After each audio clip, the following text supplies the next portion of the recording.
Welcome to that spiritual, actual, factual answers to questions you're asking. You find them inside you, recite you, reciting the records of cash. We laughing, we drafting the passion through various. It's time for that comedy, dramedy, all of the fanciest, catchiest acronyms. Listeners, listen, we traveling. Conscious is always unraveling. The reading you're having is mapping you back to your natural habitat. Abracadabra, it's magicless, passing it. To top it off, the host, all the classiest. Now, what were you asking for? All of the answers? What? All the answers.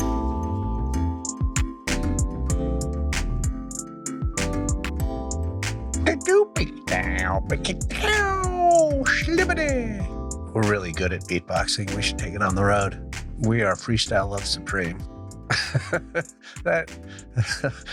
Let's just choose all the cringeworthy things that we could possibly find. Us. Paint to tap tap, paint to tap, paint to tap tap. I want to try to sneak in like pornographic words to mine. Well, I think I told you about my friend who was a stand-up comedian who used to do, he had a whole, this is way back when just it was drum machines. We didn't really hear about beatboxing in the mainstream culture, but he was a drummer and was in the 80s. And he was like, why do drum machines always sound like they're cussing at you? And then he had this very well-developed douche, cock, douche, cock, douche, cock, douche, cock. Clitty, clitty, clit, clit, clit, clitty, clitty, douche, cock, balls. That's great. Wow. That happened. We're going to have yogurt eating sounds today. Goody. I need to record this. Are you all rolling and stuff? Or are you waiting till after your yogurt is done? Oh, no. I want Desmond to get the full experience of my food. Balls. Well, I'm in the southern west of this great country of ours. Wait, what? I'm in the southwest. When did that happen? I'm at my dad's house. Okay. What? Yeah. I drove out here yesterday and the day before. Okay. Nice. Eating all the yogurt that is possible to eat. How many yogurts do you have there, Katie? Is it just one? It's a single tiny yogurt. Okay. It looked like you put one down and picked another one up. And since you do that with drinks, I was thinking maybe you do that with yogurt too. I was hoping. That's fair. You know what it is? It's in the Southwest. I need 8 gazillion gallons of water a day and 500 grams of protein. Okay. Or I get just like, boo, robot power down. Okay, that brings something up.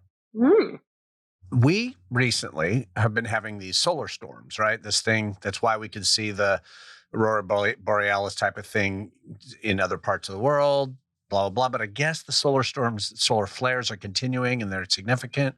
And I was visiting my parents up in Shasta the other day, and we went for a nice, not a long hike, just a hike.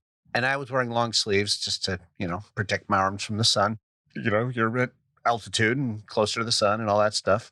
And it wasn't so much that I was hot, but every time I was in the sun, I felt exposed, like intense. Like I would be going from shade to shade. And if I was in the sun, I'd be like, it's so, not so hot. It's just so much. Yep. It felt intense. So like were the solar flares intensifying the UV? What the hell was, and someone else said the same thing. They were like, yeah, not hot, intense. A different person. Have you had that at Shasta before? Not that I noticed like that. It was very specifically not the air, but the sun. Like, I understand. Shade was, yeah.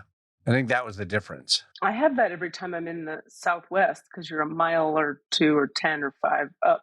Yeah. And it's just bare.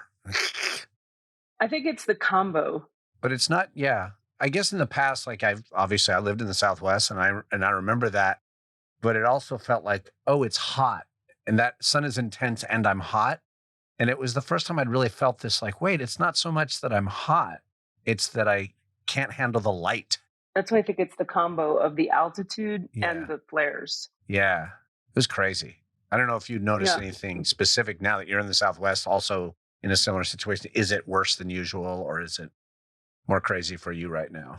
Well, yeah, I mean, the solar flares for me, whenever they happen, I can be inside with all the shades drawn, which I usually am anyway, and I feel them. They're so intense for me. Yeah. Yeah. And on my friends that are like me. I have a few across the country where I'll like text someone and be like, Katie, nobody's like you. Thank you. Nobody. Thank you. And that is a compliment. He's winking. What a dick. Son of a bitch. All my people that are like me, just the woo-woo light worker people that I know across the land, everybody's just like, hi, what's happening? And then it's like solar flares. Oh, like we help each other and it's a common topic. And yes, they're super palpable to me. They also, I should say for the listener, just getting a nice little download here, they give different people will have different reactions or like experience them differently. So ringing in the ears, your vision getting affected, extra tired, needing to go inside and close the doors, like extra sensitive to light, moody, extra energized, but feeling like so much energy, but like you also can't leave the house, which could be confusing, nausea, weird dreams, like all kinds of shit can happen. So just sharing that for people who may be experiencing it in different ways from how it's talked about in the general public.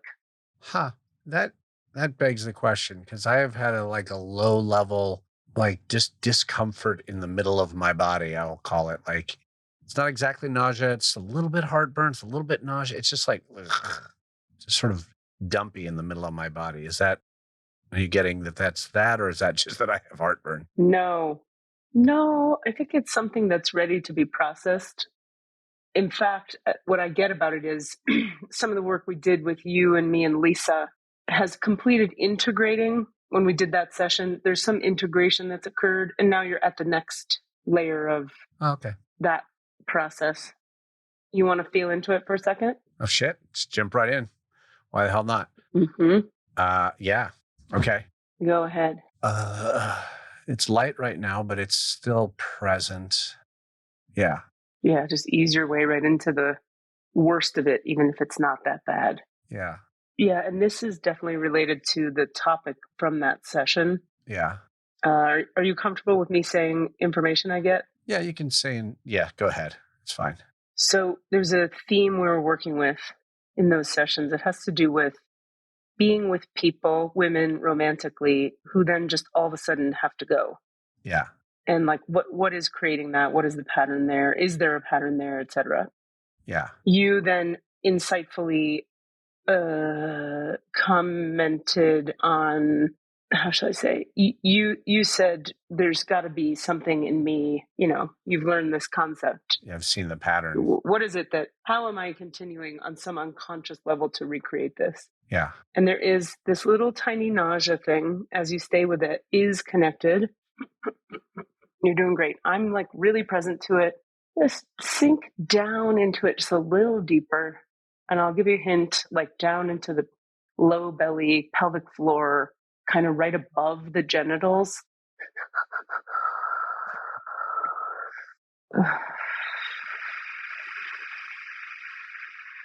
And what's happening in there now?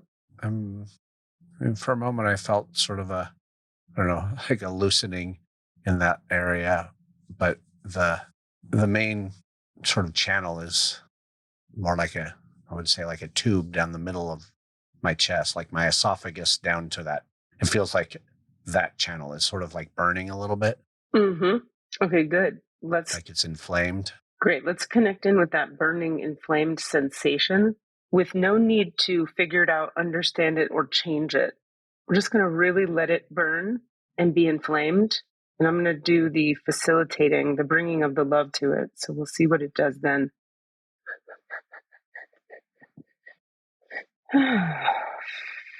And what's happening in there now?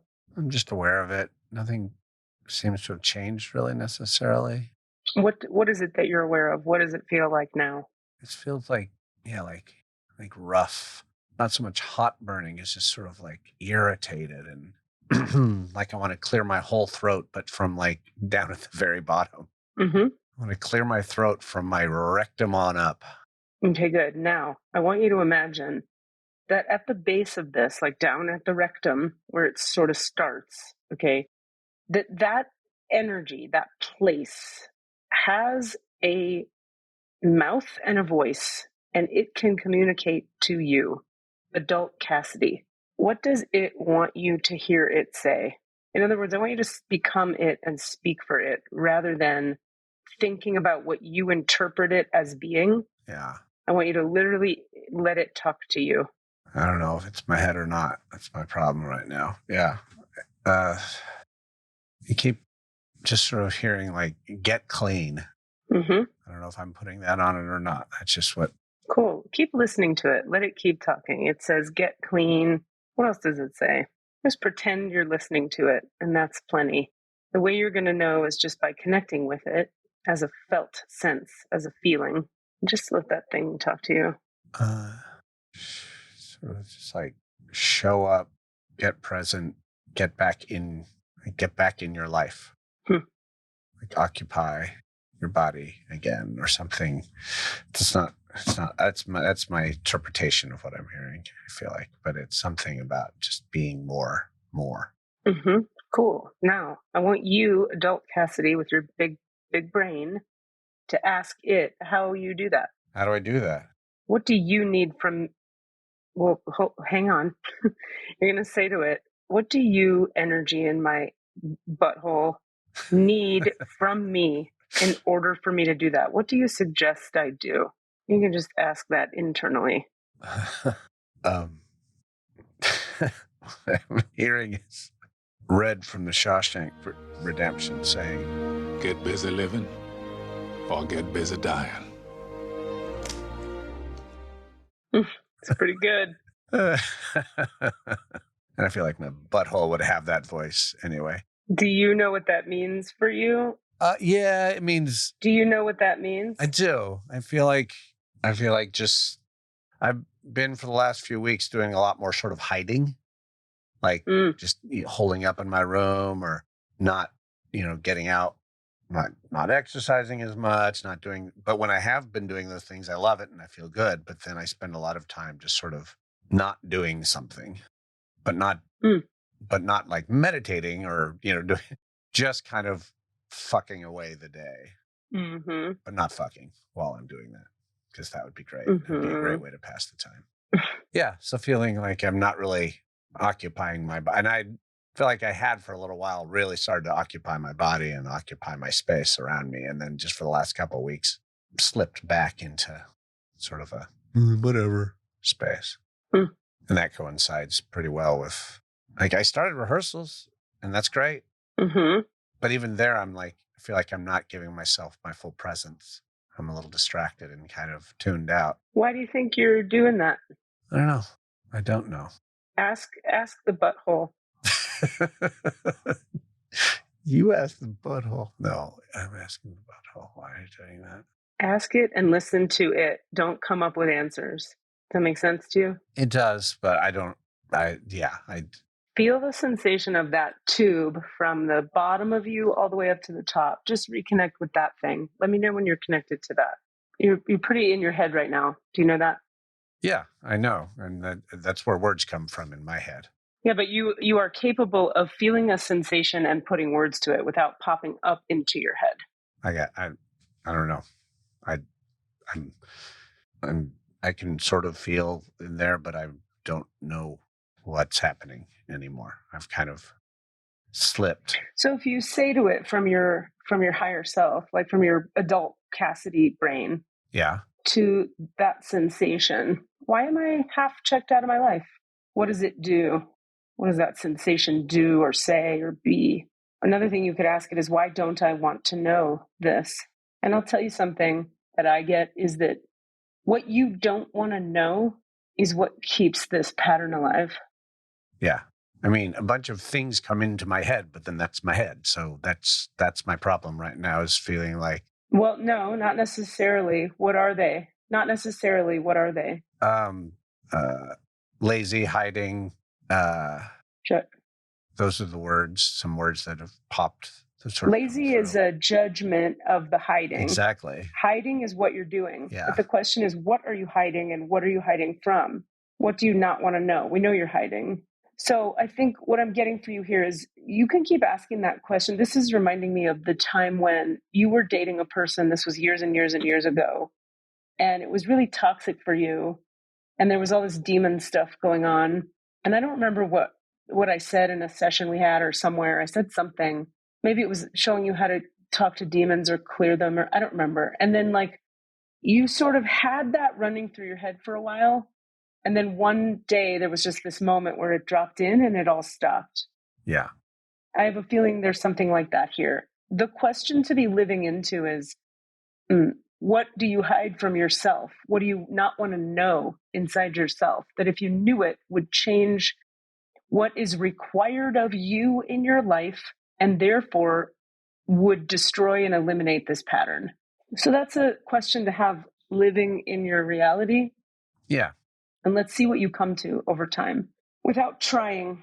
Yeah. I mean, I think I'm going right now. I'm having the thing where I feel like pressure from myself and from just the context to like have an answer. And so like, and I know you're not requiring that of me, but that's what's going on. So that has got me a little less connected. Yep. It's hard for you to stay connected when you feel a pressure to hear answers. Yeah. And to, in a sense, perform answers because we're recording a podcast and stuff like that, you know. So that's hard for you to let go of, the performing. Yeah, absolutely. Yeah. Yeah. I see. Even though you'd be letting go of performing for your own well-being, that's still pretty hard, huh? I understand that it would be great. Concept. I understand. Yeah. And I agree with it. And I'm just. Yeah. It's hard. Knowing that's what's looping right now and, you know, not necessarily wanting to, but I definitely like the sort of ongoing mission of, you know, like letting that now run, you know, in meditation or on my own or whatever for the next chunk of time. And what was the end of that sentence? Not necessarily wanting to, and then you stopped talking. Take up time on the podcast? Yeah. Or do it publicly? Or keep doing it right now. Okay, what is that about? Let's just inquire about that and then we'll stop. Why not right now? From whatever this part of you that says no, what does it say about why not right now? What's the reasons? Yeah, because we're recording the podcast and I don't feel like your process is valuable to other people. No, I don't think that's it. Okay, what is it? I maybe I'm feeling more vulnerable about sharing it on the podcast. Okay. And a little self-conscious about, there is a combination of feeling like just sitting here in silence, trying to feel into my shit. I'm aware of sitting here in silence, trying to feel into my shit. And I don't, So you feel vulnerable about doing this in public? Yeah. Okay, great. And I am, and self-conscious about, and there's still the performance part of it. It's like I'm kind of, I don't know. I'm feeling put on the spot to do a thing that I don't necessarily want to do right now. You feel pressured to do this and you don't want to. Yeah. And the reason, I get that, that's very clear. What I don't get is why. And I think I'm hearing you say because it feels private and you don't want to do it in public. Is that true? Yes. Okay, great. Is there some other piece to why you don't want to do it right now? It's okay if there's not. I'm just curious. Yeah. I mean, there's probably definitely still, I think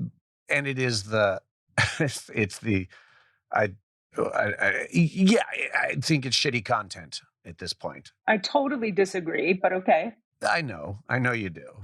I mean, people processing. But that's the self-consciousness that's going on right now. Right. That's all. The reason I'm trying to probe to get you to say that is because that's always your thing. And that's not a true thing. And I need to say that it's not a true thing for the people listening who would benefit from knowing that for them, that's not a true thing. Right. Like, in other words, I am weird because I am highly practiced at doing way too vulnerable shit in public because of 15 years in 12-step rooms. Right. So 12-step people get really comfortable being like, here's the depths of my soul to a room of literal strangers every day. Yeah. Because we have to survive. There's a thing about you're only as sick as your secrets. And for addicts, it's like our secrets will kill us today. Right. your secrets are slowly killing you over time in a subtle way that you wouldn't say is killing you. Right. But I would say is deadening your life, which is the same as killing you. Yeah. It's making your life not fully alive or happening, right? So I understand and respect the idea your judgy mind has, because this is the judgment part of your brain that says this isn't good content. Like there's, because it's the opposite of it's great content if you can stay with it. Because the change, the awakening that will come for you, the click you'll have when this clicks for you will help every human that hears this.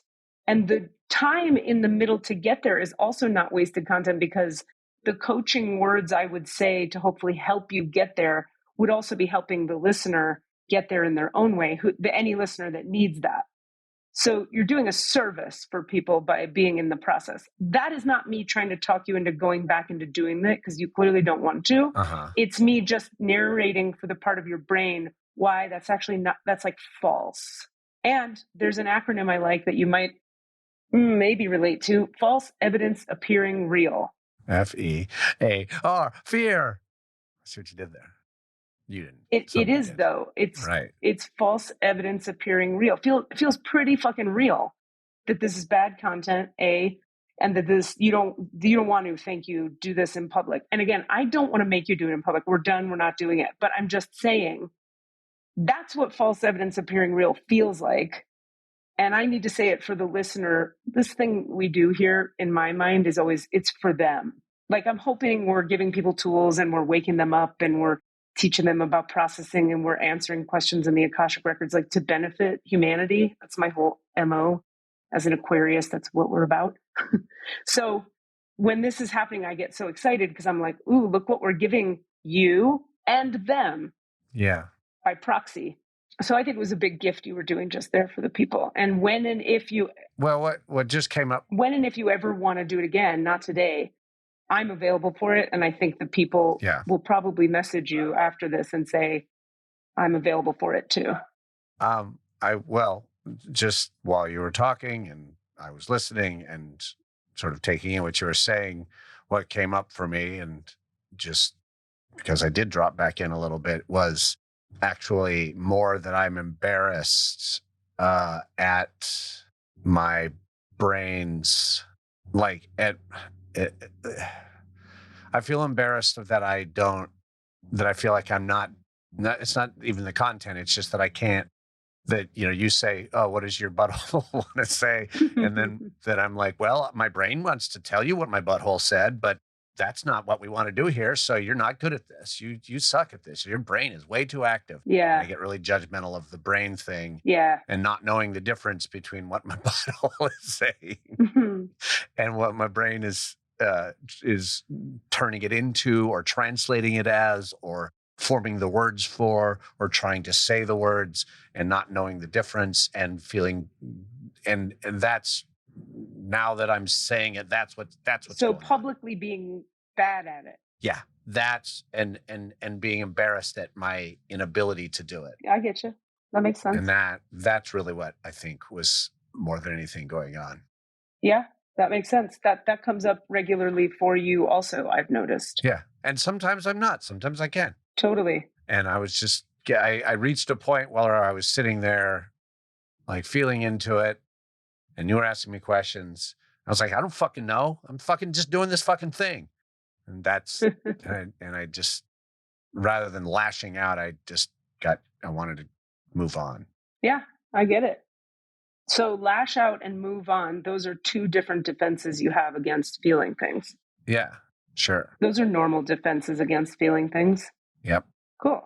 So now we know a little bit more about the defenses when they come up that keep you from wanting to know what, if you knew it, would change this whole pattern. Yeah. Yeah. You can stop it. Why don't you stop it? You've got your eyes closed and I'm like, you can stop. We're done now. I know. But now I'm like trying to check in because it was interesting. It is, isn't it? I just made a new piece of the discovery came out while you were talking. So I needed to process through that. I'm ready. Well, that's what I mean. Available. That just I became more aware of what it was I was really fighting. Yeah. For. Yeah. Was my own embarrassment. Yeah. Not at having feelings or having a problem. That's fucking great. My trauma, not embarrassing. I understand. Yeah. My inability to feel, to do the thing or to express. It's not so much feel as to express the feeling. It's to put the feeling into language. Okay. Because I think that's my brain doing its job instead of my body. Right. Totes. I want to say for you, to validate you, that's pretty damn common and normal. Yeah. And I bet you the viewers or the listeners are like, yeah, me too. I have a hard time with that. Yeah. So in other words, even by admitting that, you're helping these people. Yeah. Just so you know. So good job. No, I'm at peace with the content part now that we've talked through it for now, for today, at this moment. Well, that's good. Yeah. Great. Yeah. Awesome. One thing I want to say for the listener, and if this... I'm closing my eyes because I'm just feeling into the body. Yeah. Say words. Okay. Feel free to do that. You can totally keep doing that if you want to.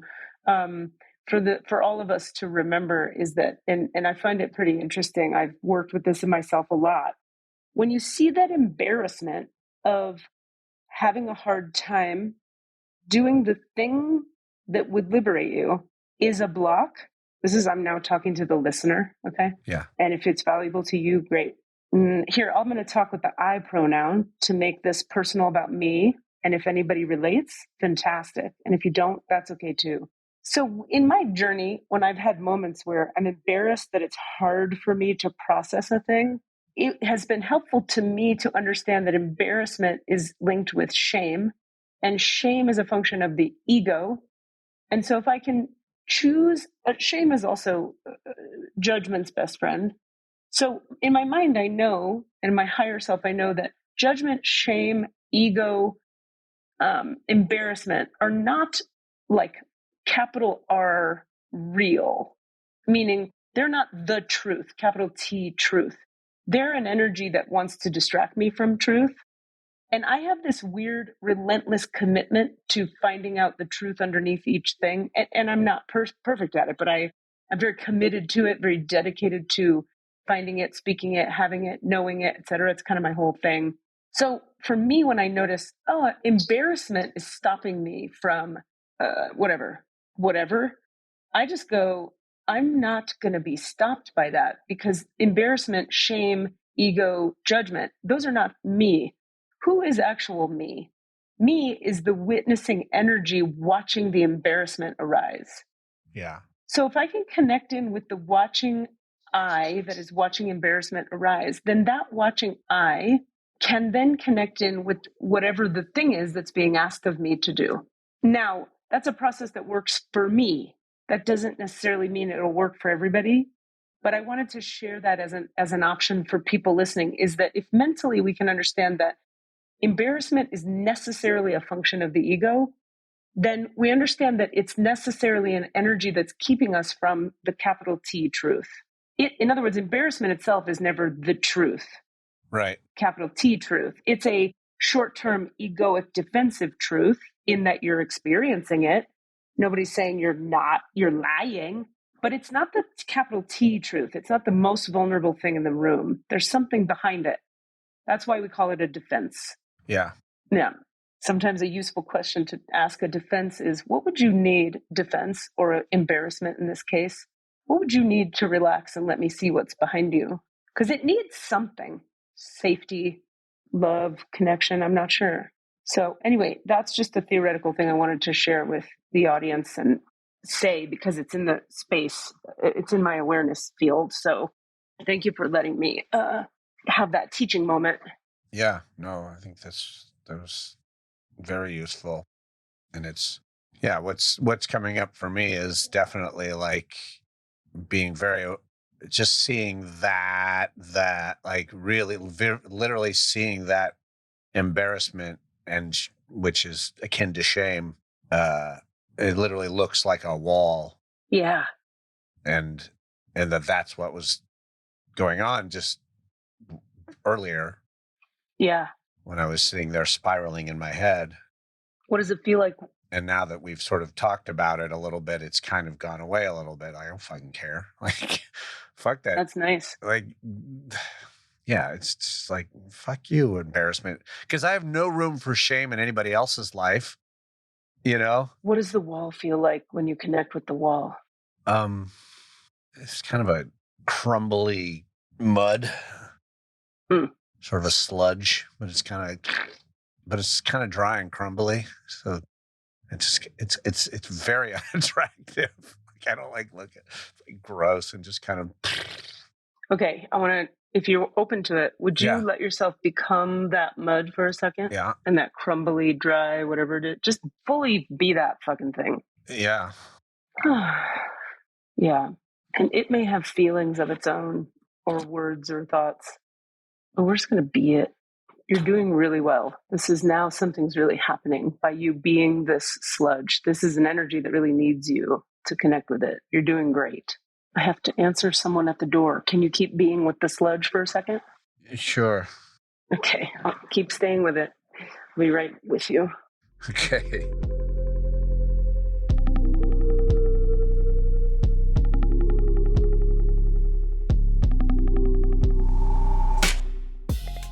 What's up? It's Rami. Just made a big transition. Yesterday I was surrounded by birdsong and barefoot.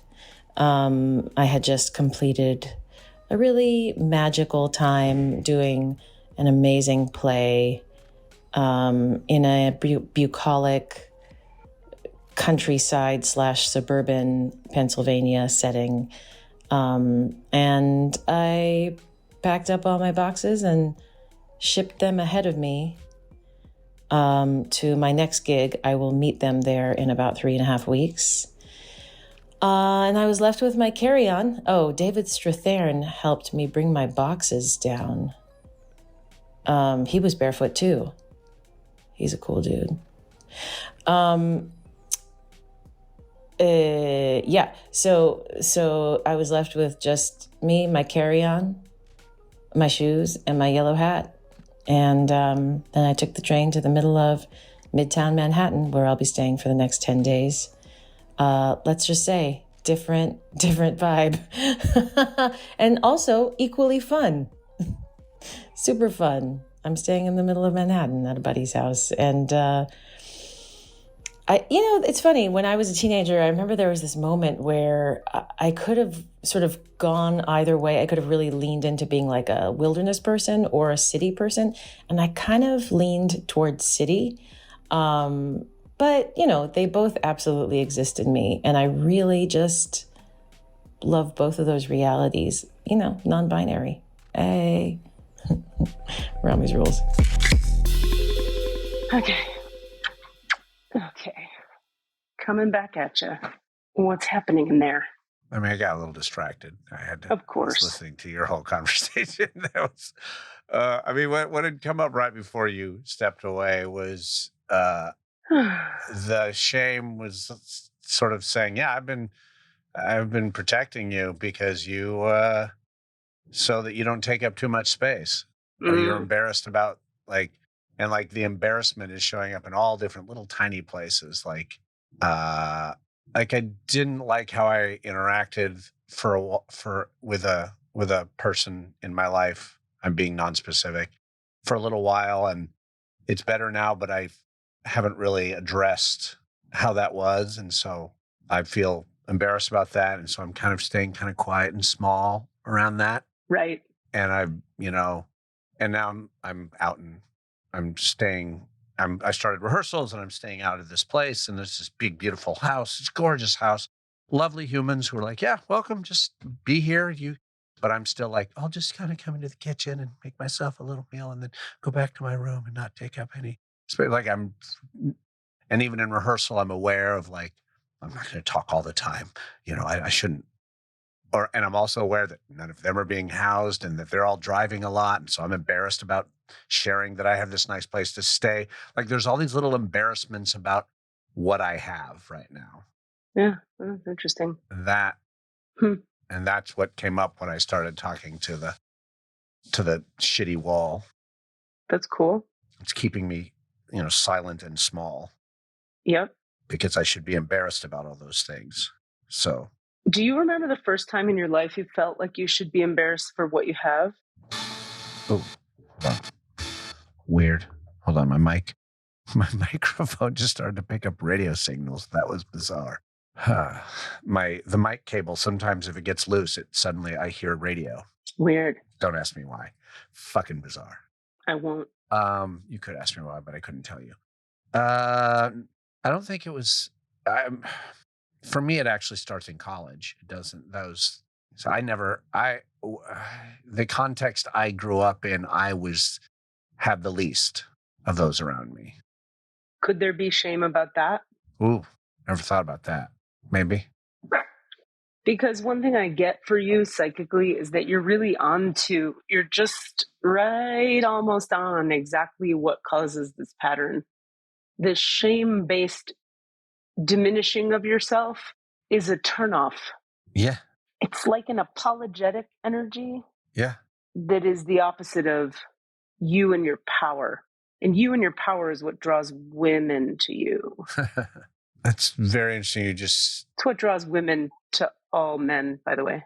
What's interesting is that exact phrase prior to this, like last 2 weeks or so, when I've started feeling this physical unwellness, I had a period I was saying, and I think it was true, wow, I really feel like I'm in my power right now.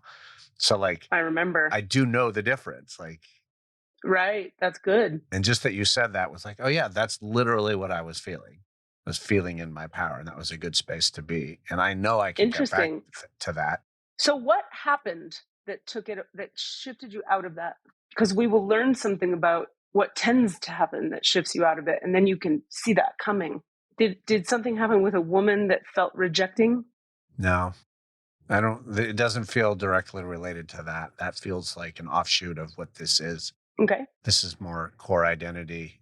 And this is more fear of white privilege. This is more around that sort of, I think. But what happened that triggered what this is? I mean, I actually got less busy with demands, like work style things. Uh-huh. And everyone around me got more stressed and more demanded. Okay. And I feel I'm auditioning ideas now that I got embarrassed about being I don't have shit to do and I'm just fucking watching TV while you are all busting your asses, And so when I did have work, even working with you, I was really hungry for that because it felt validating. I was allowed to exist if I was earning a living.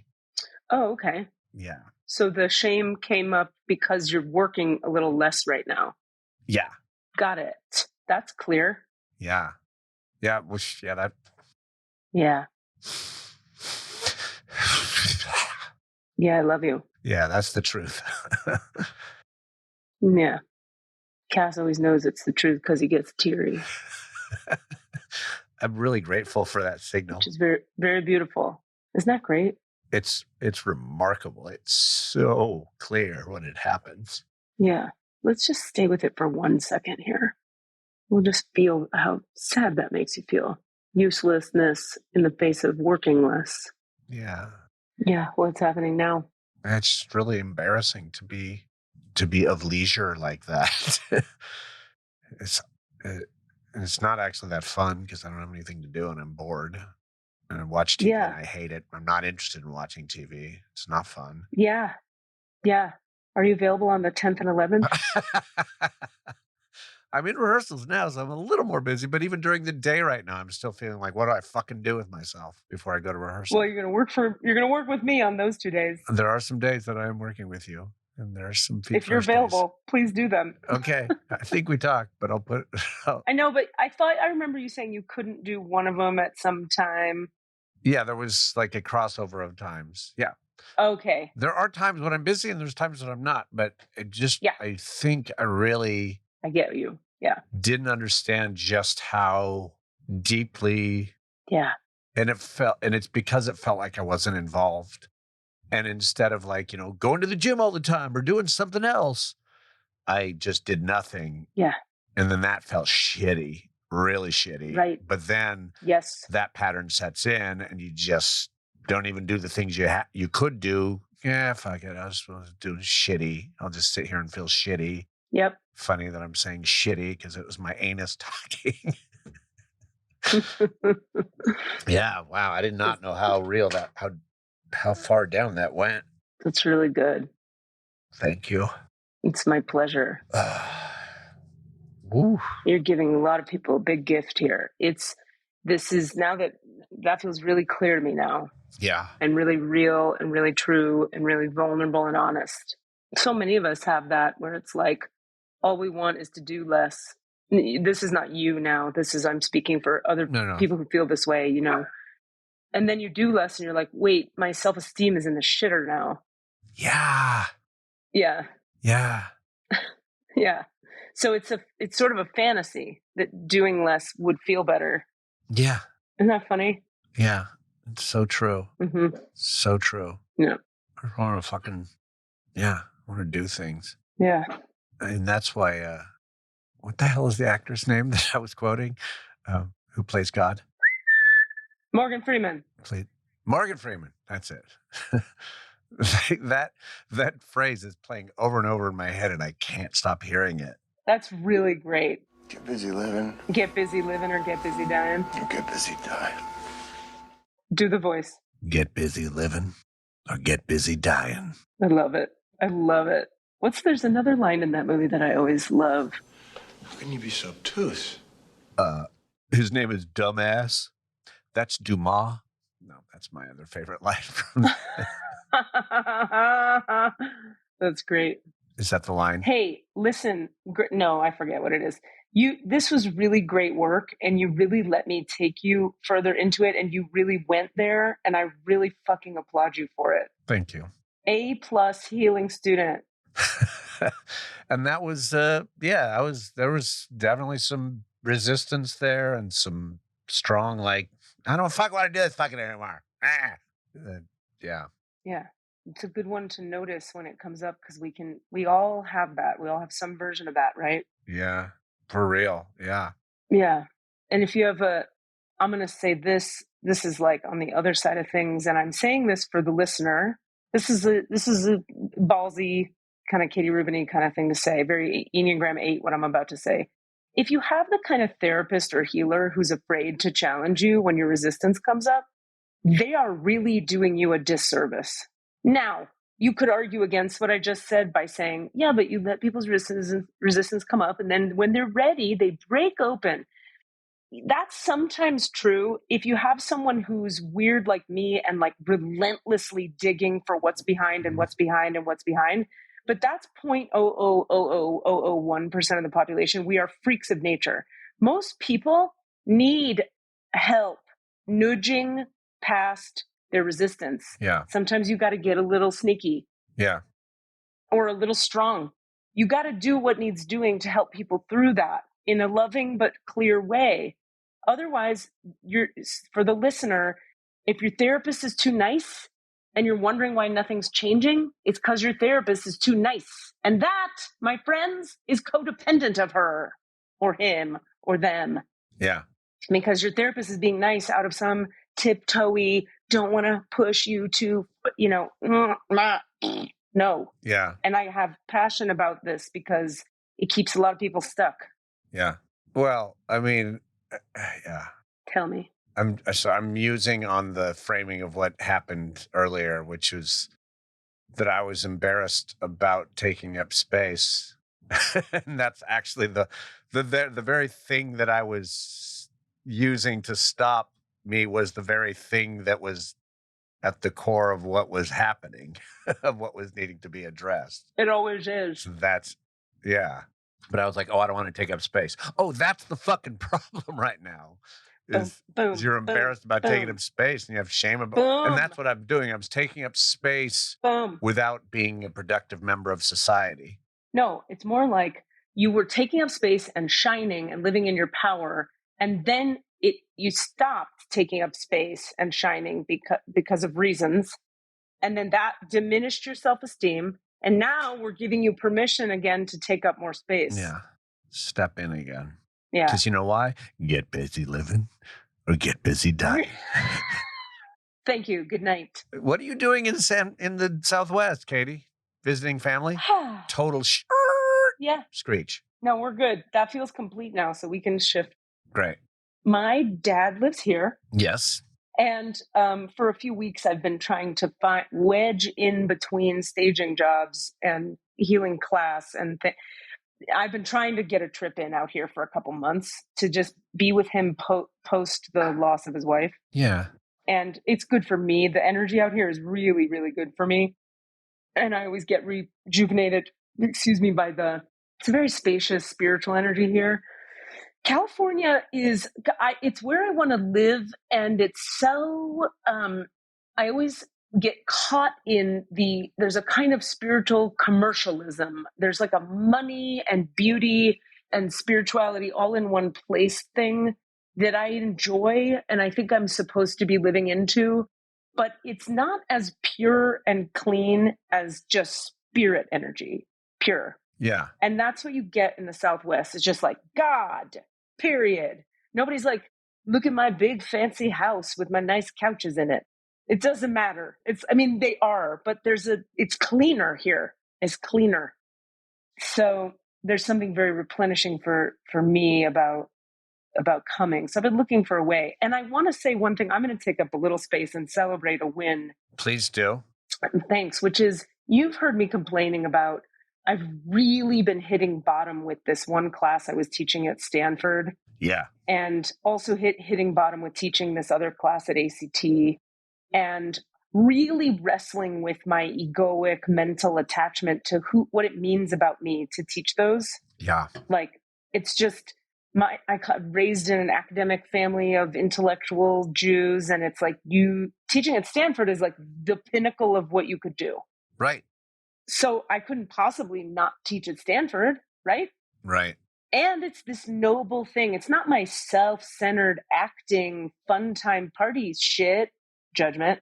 It's noble, better, superior, smart, helping people. Can't lead that, because you see, it's noble and good and intelligent. So it was like, I started to like sit with all that and go, well, I'm not going to stay for those reasons. And then sitting with that for a few weeks and realizing I don't like teaching this content to this population. Yeah. I would be happy to go back to Stanford and teach, but it needs to be different content or different population, because I don't like doing that. Yeah. But like, oh man, the layers of wrestling with, but the money is good. But I get so much approval from people when I say I teach at Stanford. It's so high-minded of me, Sag rising, like and also here's a fun one where people can get caught, and it seem like not judgment, but it is. My whole Gene Key's purpose, like the purpose, my whole life purpose is the archetype of teacher. That's like the whole thing I'm supposed to reach, and I reached it, and I wanted to quit. What do you do with that? But it's my Gene Key. Right. And all I could do is come back to my inner truth, my inner experience, strategy, and authority, really. Months and months of feeling this way, and finally going, okay, I think I just feel this way. How about we just trust it? And then, so the class ended. I said, boom, explosion. Look at that. And then I told them I'm not available for the next few quarters. And then my other class ended at ACT, and I told them I'm not available for the summer because I actually am not available. I'm going to come see my dad a lot. And I wasn't able to come see my dad, which is another value I have, like a real value in my heart. Yeah. This man, I want to hang out with him. And I can't if I'm bound to 2 classes because I can't get substitutes that I don't want to be teaching. So it was like, I feel like I'm celebrating the win of, like I chose for me, despite all the mental ideas and the ego attachments and the praise and the approval, I chose for me. Right. Well, and every single one of those has obligation attached to it rather than choice. God, yes, exactly.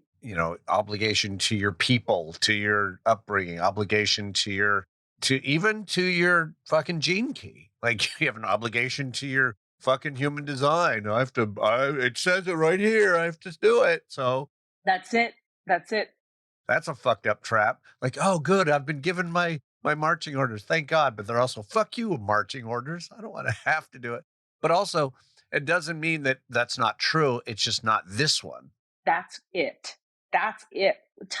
People, I feel like people get to a certain place. We can get to, like, if you succeed in your life to a certain level of like what you were aiming for, and then you realize there's an even finer tuning of the knob of the radio of you, there can be a way where we go, well, I can't like have more of what I want.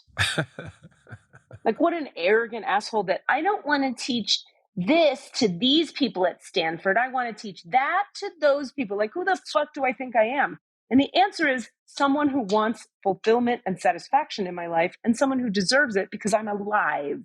Yeah. Just like everyone else deserves it. Yeah. But that fine tuning, are we willing? Would we each today, hearing these words, be willing to step more and more and more into more of what we actually require and desire for fulfillment, success, peace, surprise, whatever your thing is? Yeah. I'm willing. Let's go. Hell yeah, y'all. That's what I say. I love that. Yeah. It's challenging. I'll wrap up. We can wrap up with this. I had a client today, privacy, of course, shall remain nameless, the theme was pretty much this same topic of, wait a minute, you mean I have this really good life and I'm miserable and I'm allowed to choose more for myself? Like, she's in a situation of like, maybe I gotta leave a long-term thing I've been in for more. Yeah.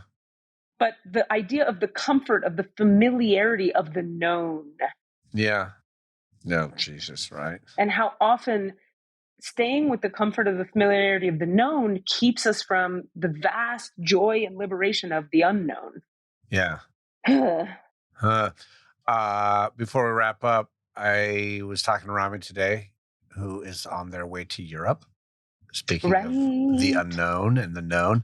Indeed. Going to places they've never been. We'll probably get some Rami's rules out of that, I imagine. Can't wait. But they were telling me that I wanted to give a shout out to several new listeners. I don't know their names, but you know who you are. People who have started listening to us more recently and are new listeners. Are new and happy.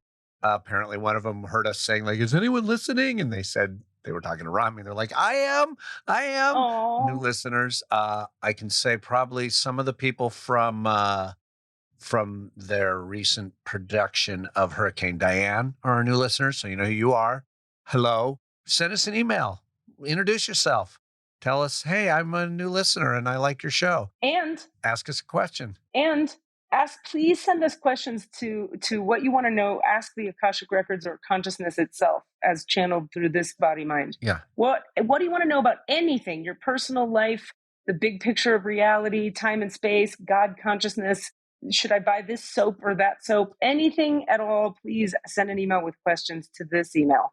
And that email is allanswerspod@gmail.com. That is allanswerspod. Get busy living or get busy dying. Oh, that should be our email address. Get busy living or get busy dying @gmail.com. That's a lot. That's a lot of words. Oh, that's funny. Thank you, Katie. I love you. Thank you for muscling through my resistant, sludgy mud walls. I love you too. My pleasure. And shit, you're out of town, so we're not hanging out anytime soon. But we have actually seen each other in human form a lot recently. But it's only because we're working together. It's been nice. But it is. Well, nice. We're gonna hang soon. There'll be a hang. I'll be back on like the 6th or 7th. Okay. Well, love you. Have a wonderful time with whatever you're doing, and do your work. Okay, bye. Bye. What are you asking for? All of the answers? Say what? All of the answers? Yeah, all the answers. Hey guys, thanks for listening. We'd love to hear from you. Please email us with your questions so that we have questions to answer in the Akashic Records. Our email address is allanswerspod@gmail.com. That's allanswerspod@gmail.com. And if you'd like to find us on Facebook or Twitter, it's @allanswerspod, @allanswerspod. Thank you. Squeezle the dog. Squeeze of the dog, squeeze of the dog. Mixed and edited by Desmond McNeese for We Mixed It, LLC. Go to whatsoundsawesome.com. All in all, you're just another brick in the